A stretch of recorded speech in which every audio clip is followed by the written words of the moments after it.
Game చేంజర్కి ఏం తక్కువ అన్న. గేమ్ చేంజర్ అనేది ఇప్పుడు మనం గేమ్స్ ఆడతాం. ఫ్రీ ఫైర్ అనేది పబ్జి అని ఆడతాం. ట్యాబ్లు ఎట్లా వేస్తాం, హెడ్ షాట్లు, దానికన్నా ఇంకా డబుల్ వేసిద్ది గేమ్ చేంజర్ అనేది.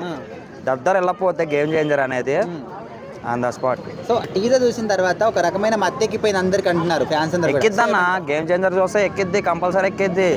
అందరూ చదువుతున్నా, అది ప్రభాస్ ఫ్యాన్స్ కాదులే కానీ రామ్ చరణ్ ఫ్యాన్స్ ఎవరు మొత్తం చదువుతున్నా. ప్రతి ఒక్కరు చూడాలి రామ్ చరణ్ని, ఆ టాలెంట్ ఏందో చూడాలి స్టేట్ మొత్తం. అయితే ఇందులో డ్యూయల్ రోల్స్ చేస్తున్నారు రామ్ చరణ్ అంటున్నారు కదా. సో ఆల్రెడీ సింగిల్ చేస్తున్నా నెక్స్ట్ లెవెల్ ఇంకెవరు ఊహించారు. సో 2 రోల్స్ కనిపిస్తున్నాయి కదా. సో మరి ఎట్లా ఊహించుకుంటున్నారు సినిమా అన్న? ఆయన సింగిల్ చేసిన సినిమా లాగే ఉంటాడు, డబల్ చేసిన సినిమా లాగే అవబడతాడు.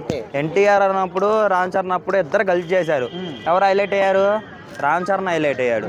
దేనికి? చేసిన క్యారెక్టర్ రామ్ చరణ్ అట్లా ఉంటుంది అన్న. రామ్ చరణ్ అంటే ఇంక సంబంధించింది ఏముండదు, ఏదైనా దగ్గర వెళ్ళిస్తాడు. కొంతమంది పుష్ప 2 ముందల నిలవది అంటున్నారు గేమ్ చేంజర్. సో నువ్వేమంటావు? గేమ్ చేంజర్కి ఏం తక్కువ అన్న. కొంతమంది ఉంటారన్న చెప్పేవారు, యాదవ నా కొడుకులు ఉంటారు. అది వదిలేసే దేనికి అనుకున్నాం. గేమ్ చేంజర్ సినిమా వచ్చాక అప్పుడు తెలిసిద్ది పుష్ప 2 ఎట్లా ఉందో, గేమ్ చేంజర్ ఎట్లా ఉందో అప్పుడు డిసైనింగ్ మొత్తం తెలిసిద్ది.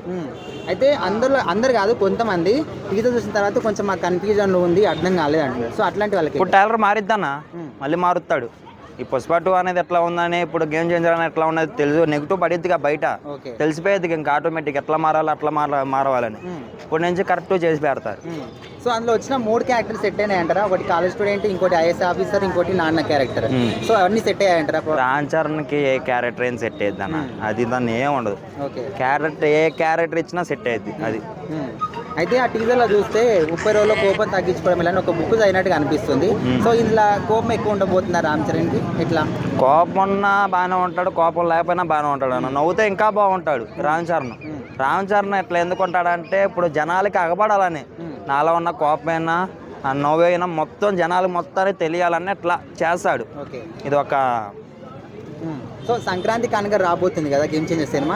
సో సంక్రాంతికి వస్తుంది కాబట్టి కొత్త అల్లుడు లెక్క రికార్డ్ ఎట్లా క్రియేట్ చేయబోతున్నారు అంటే ఏదో ఒక రికార్డు చేసి పెడతారు అన్న. క్రియేట్ చేసి ఏదో ఒకటి చేసి పెడతారు. అప్పుడు రికార్డు హిస్టరీ ఇట్టి ఏదో ఒకటి చేస్తారు.